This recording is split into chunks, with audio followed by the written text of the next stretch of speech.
Hello বন্ধুরা, আজ তো আমি উপোস, শুভনীল ষষ্ঠী।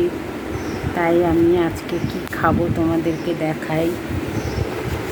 এই দেখো, সাবু মাখা, এতে টক দই দিয়েছি, দুধ দিয়েছি, কলা দিয়েছি, তারপরে আম দিয়েছি, তারপরে বাতাসা দিয়েছি, নারকেল কোড়া দিয়েছি, সব দিয়ে একসাথে মেখেছি। দেখো,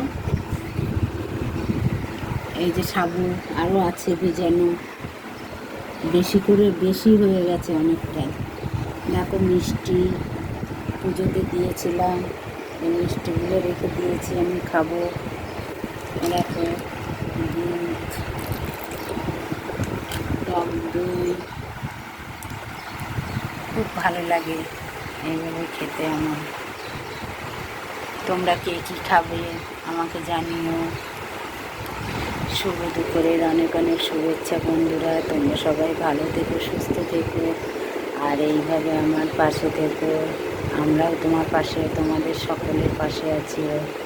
আমার তরফ থেকে অবিরাম ভালোবাসা তোমাদেরকে। টাটা। আমার যদি কিছু ভুল হয়ে থাকে, ভুল ত্রুটি করি, তোমরা সবাই ক্ষমা করে দিও।